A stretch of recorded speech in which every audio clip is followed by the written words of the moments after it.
This is the Big O Show. This is the Big O Show. And loaded. There you go. Follow him on Twitter as Schad Joe and catch his work at the Palm Beach Post. So from what I'm told, your house is like 2 blocks away from the Breakers, right? So what'd you do, walk to the Breakers today? I wish. It's actually 55 minutes from my home in Parkland, Florida. So my favorite home there is on Manana Road. Okay. Who's that? Stephen Ross? It's when you get out of the Breakers, you probably hang maybe a right for about a block or two and then go in. And it's a kind of a modern home. Look for Manana Road, and it's on the corner of Manana Road. And I kind of know how to get to it, but every time I've gone to the Breakers, I always stop by and look at that house because I love that house. How do you not love hundreds of homes that are there on that island? But that one on Manana Road is one that I really, and I never forget the name too, on top of all of that after all these years, because it's easily like 20 or 30 years since I've been looking at that house. Anyway, so your thoughts on Mike McDaniel squashing the Tom Brady rumors that I'm sure you were hoping for? I mean, that didn't make any sense. Why would the Dolphins trade for Tom Brady? Why would the Bucs trade Tom Brady? I mean, obviously there was some fire in the past to Tom Brady and the Dolphins. Obviously, owner Stephen Ross would have loved for Tom Brady at some point to play for the Miami Dolphins. But no, this is not the time for that to happen. So, yeah, I appreciate that Mike McDaniel gave us the straight answer and shot that down. Yeah, no, it's nice for that. All right, and your thoughts on the separation of church and state with the backup quarterback Teddy Bridgewater and the starter, how he was able to clarify everything for everyone. Yeah, I mean, we knew that Teddy Bridgewater was the backup. I guess maybe Teddy Bridgewater could have, handled it a little better. It's interesting that McDaniel said that Bridgewater handled it just right. And it's a smart, PR play right there by Mike to say, we're the ones who tell you what the player roles are. Teddy was doing the right thing as a professional by not laying out to you what the player roles are from a player perspective. So, right. Yeah. that was smart of Mike McDaniel to say that. Yeah, and I think also Teddy doesn't want to also just capitulate and talk to everybody like he's a backup. He still wants to view himself as a starter. Not that he's trying to take somebody's job here, but he wants to like, hey, when this is done this season, it's not like this is my role from here on out. I still would like to get a starting job somewhere else. So I think he also wants to like mentally kind of keep that kind of train of thought. And instead of telling you guys, no, I'm happy being Mr. Backup, which if you're a starter in your mind, you'll never be happy doing that. Yeah, I mean, I've never met a backup quarterback who doesn't say that he prepares each week as though he's the starter. So the word backup has negative connotation for veteran backup quarterbacks. Unless, it's very rare that you get a Ryan Fitzpatrick who comes out and says, what is obviously the truth, which is I'm here to be a placeholder for Tua Tagovailoa. Ryan Fitzpatrick is a very rare breed, both as a person and as a quarterback. Joe Schad joining us here with our AmericanDreamLending.com Miami Dolphins report. What else have you been able to gather there at the owners' meetings at the Breakers, my friend? Not much. Owner Stephen Ross is not expected to address the media, which is not unexpected considering the ongoing litigation. Patriots coach Bill Belichick, whose podium was right next to Mike McDaniel at the press conference today. It's kind of unfortunate. They used to have a nice roundtable breakfast format. They took that away from us. It's a more formal environment. where the coach sits like in a press conference. Also, is 30 minutes that a instead of COVID 60 thing? minutes. Is that a COVID thing because you guys are all around? Because I've done that breakfast thing where we're all sitting around eating breakfast and talking to the coach, and I'm wondering if it's Coughing on each COVID other. related. I wonder, right? Yeah, I think that they could use that as a justification for the change. Now, I mean, changing it from 60 minutes to 30 minutes, is that something that's COVID related? I don't think so. But McDaniel didn't give a lot of details relative to whether or not Connor Williams is locked in at left guard. You have to imagine he's going to be the left guard. And also whether or not Robert Hunt is going to be locked in at right guard. So I think there's some flexibility there in terms of Hunt, Eichenberg, and Jackson. And I think that McDaniel and Frank Smith and Matt Applebaum, right? Applebaum, yes. I always call them Applebee's. They need to sort out. Nothing wrong with eating good in the neighborhood, bro. It's all good. Go ahead. They need to sort out, who fits the scheme. And one thing that McDaniel kind of blew my mind is that next Monday, like 1 week from today, the Dolphins off-season program starts. I mean, it's here. It is here. It's coming fast. And I think Mike McDaniel is kind of realizing, like, all right, it's not time to, like, fun and games now. It's like serious. Like, I got to get everything in order here. So today was a little bit more of a serious tone from Mike McDaniel than you've seen in some past press conferences. And that's what I wrote about in my column on the Palm Beach Post. All right, I will definitely check it out when I get off the air. I'll read all the stuff that you guys wrote today. I ran this by Alan. I think the whole Connor Williams thing was more about him, the coach, that is Mike McDaniel, keeping everybody in the game. Because if he says Hunt and Williams are the starters, then a whole bunch of guys are like, what are we competing for? So I think he wanted to give Austin Jackson, and who knows if you get a center Dieter who might be competing for a guard spot. I think he wanted to give anybody and everybody that's competing for that guard spot that carrot dangling, even though you and I probably feel that Connor and Hunt will be your starters. I think he didn't want to leave everybody out of the mix. So he kind of left that there, where with Armstead, you can't play that game because nobody has his experience and nobody has accomplished what he's accomplished. So that one, there's no mystery there. But at least with Connor, you can still keep that mystery there for the other guys. I think that's why he did it. I think the theme for McDaniel today was to downplay the hype of the recent Tyreek Hill and Teron Armstead additions. And also, I was talking to Mike about this. I mean, there's all this talk about, you're a genius, you're a guru, you're a mastermind. And, well, that doesn't mean anything when the game starts. So I think Mike is like, hey, let's temper things a little bit. I think he had a goal today to talk about, the team. Like when I asked him, I asked him, what kind of message does the addition of proven players like Tyreek Hill and Teron Armstead send to not only the players in the locker room, but also the fan base? He said, which is sort of a Brian Flores-like answer, he said, well, it's not just those two guys. It's about all the players we've added. And so he kept circling back to, the team, which is fine.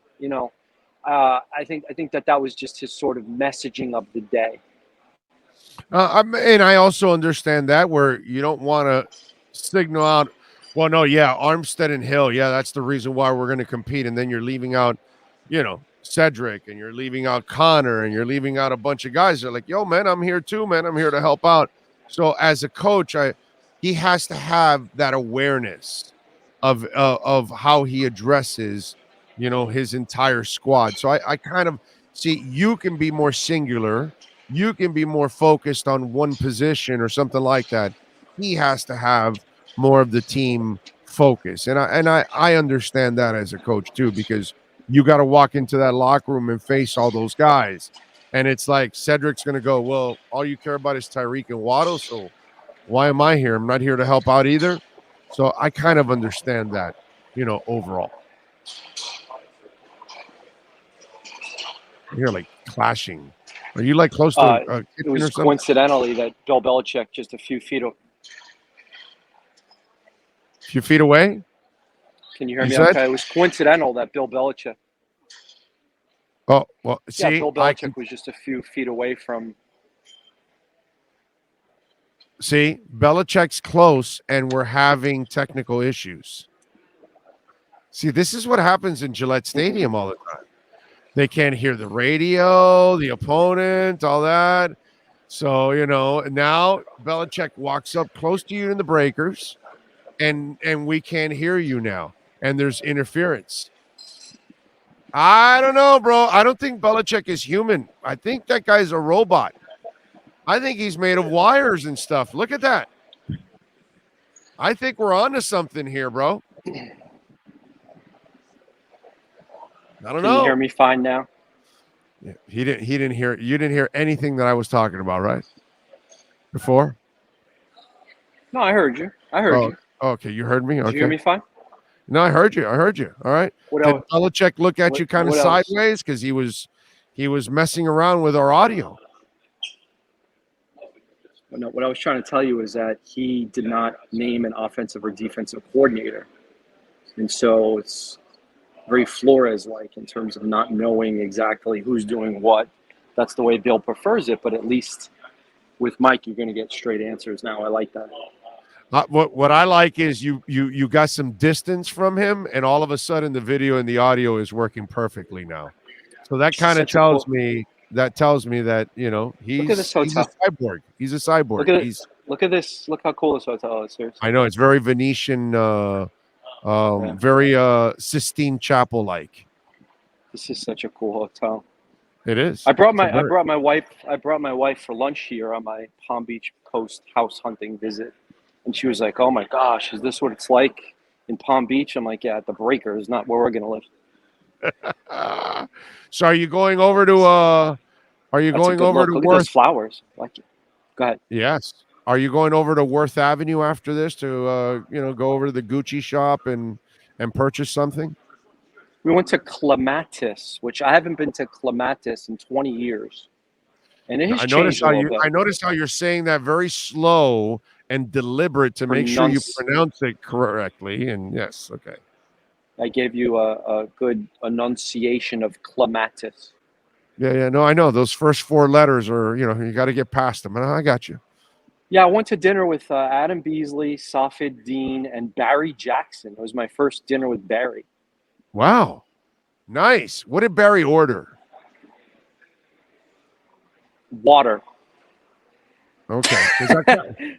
I kind of feel he would order water and then a sandwich and take the the corners off the what's it called? The edges off the bread or something.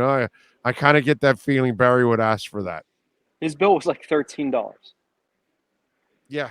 He doesn't look to me like the guy that's going to be spending a ton of money there. He's going to be frugal and smart about it.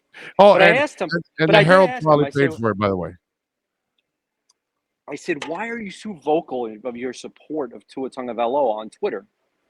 I said, "I wanted to understand why are you so vocal? Why do you believe this guy is?" And he goes, "Well, it's not that I'm certain that he's the answer and that he's going to be great and this and that." He goes, I just have a lot more belief in Tua than you guys do." That's what he said. Wow. So he's a Tua-non like me. He believes in Tua like I do. There we go. Yeah. You guys are in the same church. So we can include. So you're saying we can include Barry on the Tua bandwagon with us? Okay. All right. Yeah. Barry always points to the few games in which Tua was exceptional. I believe one game was Arizona, right? Yes. Another one was against Justin Herbert too. He did acknowledge that the two games against was it Buffalo and the Titans that is concerning. Of course, for sure. Although the Titans one, I'm a little more pissed at Flo because the running back, what's his name, Duke, was actually productive and he didn't keep giving him the ball. On a day like that, you needed the running game. And if you have 7 rushes for 49 yards from Duke, I'd like to get more out of him to see if I'm going to get 15 for 100. You know what I'm saying? So that was something that bothered me that day when he didn't continue with the run game. But yeah, I think it'll change now that you have all of this going on now. But that's just me. Have you ever Uh, had Barry Jackson as a guest on the Big O he show streaming? doesn't do anything on radio. He's only done the 790 shows, and that's it. But he doesn't like coming on as a guest. He never has. He doesn't do it. He doesn't go on anywhere. You won't hear him as a guest anywhere. Just doesn't do it. You know, he used to tell me this whole thing about writing for media, so that's why he doesn't do it.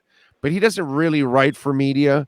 And in the end, all he ever writes is negative shit about me anyway. So it's not like he ever writes anything. Oh, I didn't He know doesn't. that. Yeah, I yeah. didn't know that. He hasn't written a damn thing about our platform, about what we're doing now. We're like royally kicking QAM's ass up and down the street. Okay. We have way more insiders. We provide more for South Florida fans all over the world than QAM does. We do more in a week than QAM does in 6 years. Okay, and he hasn't written a damn thing about it. But he'll write he'll write about onside being destroyed and we all got fired and he'll write about me getting fired from QAM, but he won't write about this. He won't write about the positive shit going on. He won't write that we have 10 local people making money from this venture and it's driven by media. Which, by the way, who else is doing this, Joe? Who else is doing this in the country? You know what I mean? This is pioneering shit that we're doing here. There's going to be other cities that are going to follow this. Guys that have connections that can do things like I can do, and they're going to put it together in their cities. And not what it took Barrett Sports Media, a national publication, to notice what we were doing to write about it. So there you go. So forget about coming on. I mean, normally he just, that's all he does is write negative shit about our stuff. So there you go. I asked and I learned. You will get you will get your answer. That's for damn sure on this show. You'll get your answer. All right. So what else did you learn? Anything else while you're snooping around, coming in and out of your penthouse that you probably rented there at the? Now you didn't rent you rented one of those cabanas, didn't you? Right. You're that guy. You got that cash. You got a cabana. I'm at the cheapest hotel I could find within 15 minutes a year. I assure you. Not much. I was glad to hear the Bills are getting a new stadium. It's very much needed. We go there once a year. It's always like minus 10 degrees. So, and then the stadium, they said that the upper deck is going to fall if they don't get a new stadium. So that was kind of like the final straw. The upper deck is going to fall. So they fixed it. Well, they're not fixing it. They're going to build a new one in the parking lot. They should. They should do it. It's about time. And you don't want to see them lose their team because it's not the fans' fault. They've been very loyal to that team. They've been very supportive. They deserve to have their team. Because it was sad what we saw in Cleveland because those fans didn't deserve to lose their team either. You know what I mean? They were good fans. So it is what it is. All right, my brother.